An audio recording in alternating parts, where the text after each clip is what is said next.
once again, audience, it's I, Dan here, aka For Sky, and this is now part 8 of the Sword Art Online Fatal Bullet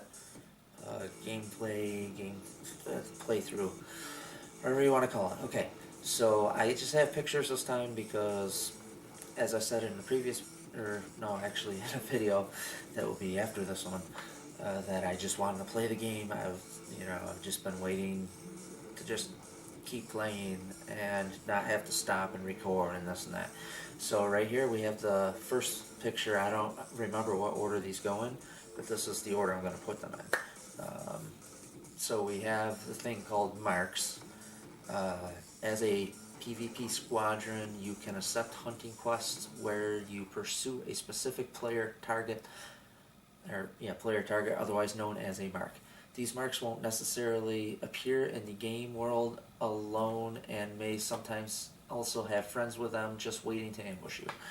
As such, marks should only be pursued once you feel sufficiently prepared to fight them. Like with normal quests, you and your squad will receive rewards for successfully taking marks down, so it is well worth pursuing them when possible. Alright, so the next one, I have all this up on a TV screen I'm using through my computer. Okay, so now we have unique enemies. I wish this mouse would stretch for it. There we go. Okay, so unique enemies, we have, while you're out exploring Gunglaive Online, you'll sometimes run into especially strong enemies known as unique enemies. While you're free to fight them, if the difference between their level and yours is too great, you risk having your entire party wiped out.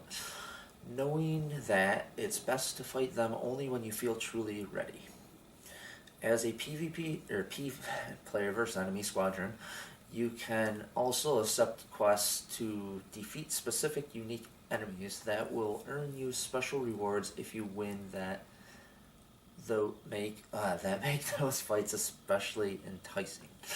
Now the next thing we're going through is the bounty system and bounty rankings.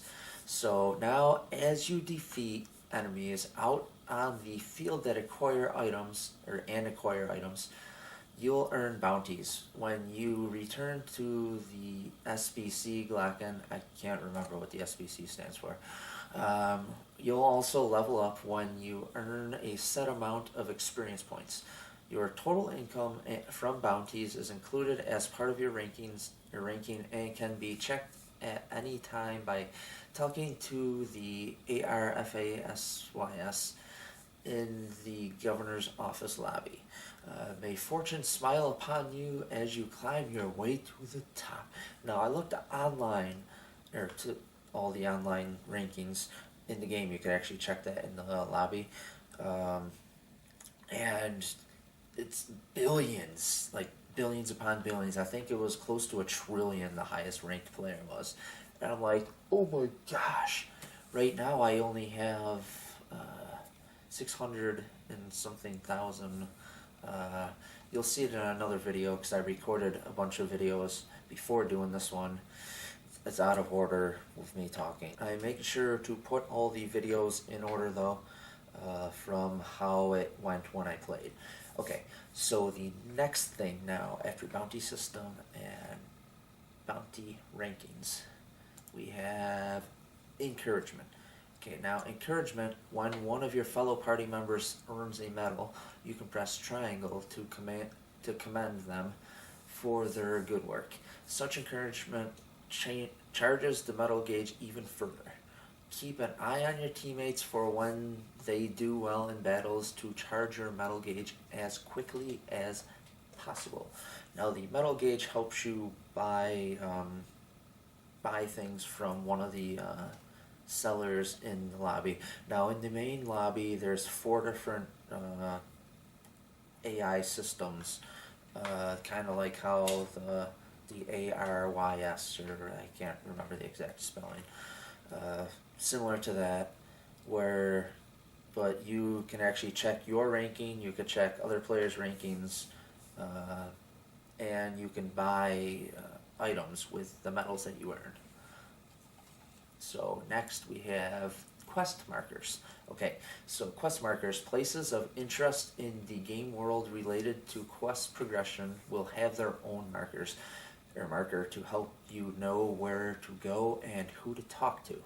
You can also filter which quest markers appear in the game by going into the quest screen from the main menu and setting it to display high quality priority quests. To view the markers, open the map to the main menu and look around the SBC Glocken's urban district, or look at each location on the destination list. I rarely follow that, but yes, it's very important to follow it to figure out what you're doing, where you're going. I mess around a lot in the wasteland, which is the area where you fight the monsters.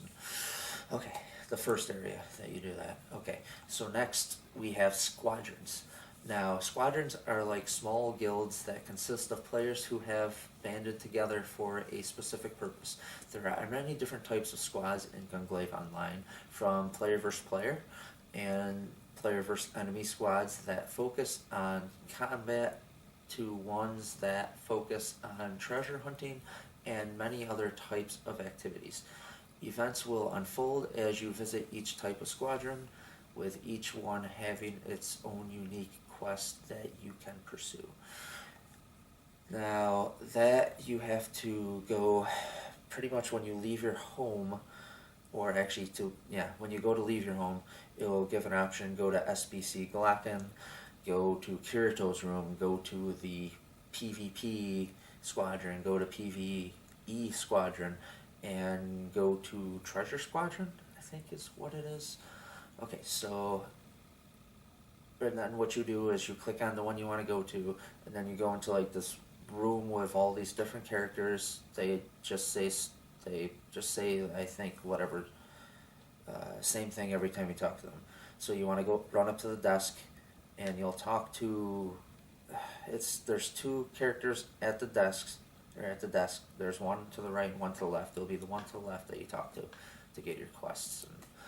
Okay, so now we have gadgets. Oh, this was pretty cool when I found out how to use gadgets. It added a whole new level to playing for me. So gadgets refer to items in Gunglaive Online, such as grenades and first aid kits. While they can be purchased at shops, you must meet their stat requirements in order to equip them.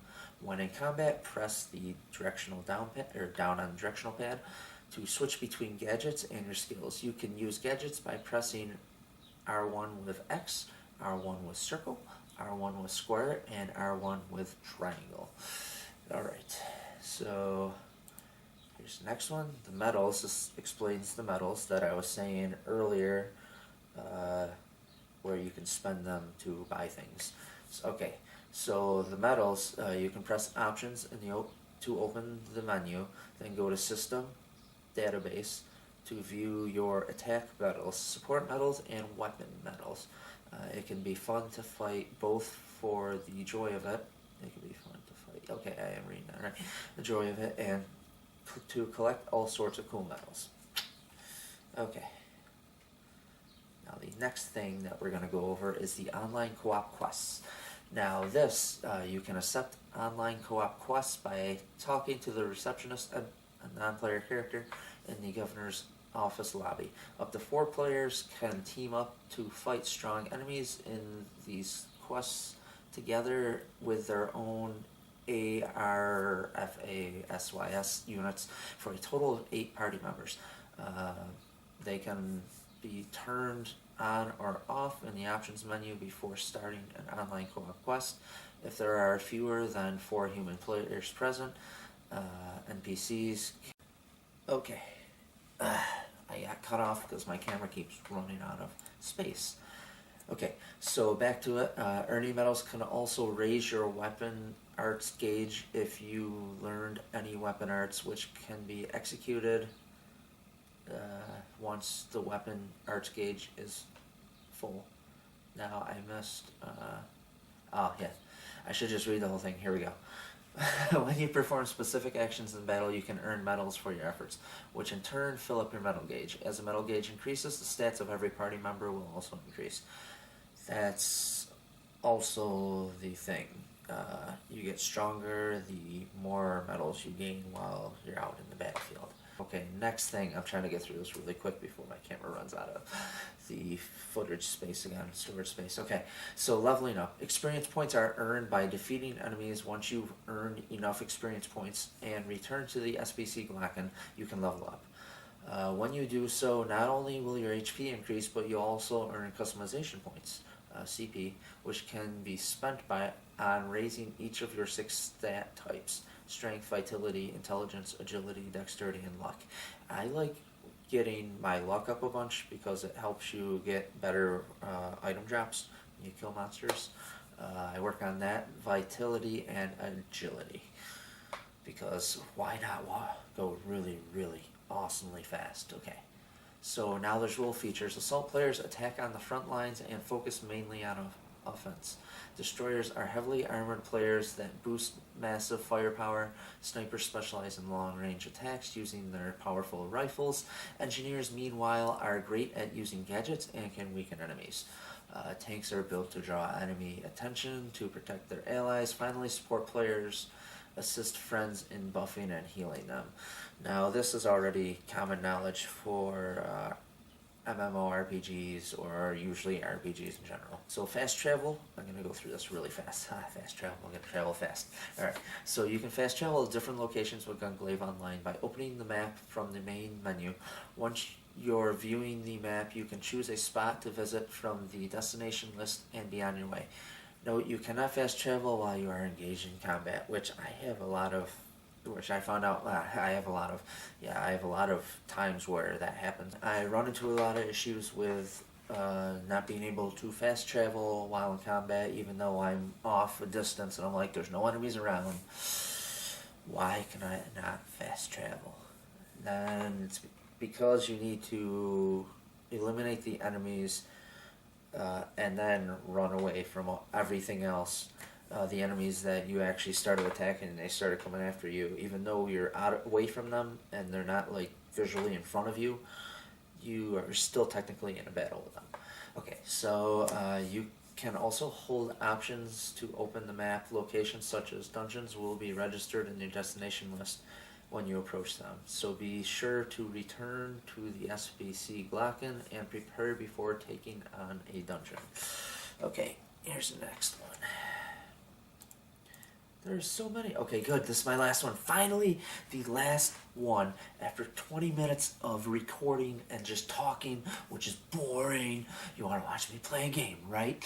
But you'll get to watch me play a game in the next video. Here we go. Skills and roles. Let's get this going.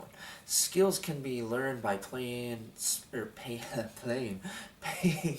points once you've met the stat requirements for learning them. Your character's specific role in Gunglaive Online is then determined based on the type of skills you have equipped. There are 6 roles in total. We already went over this 2 pictures ago, I believe, or there was 2 or 3 pictures ago. Okay, so your allies will also have their own roles as well, which are instrumental in understanding how they'll generally act in the heat of battle. Finally, that is so much talking.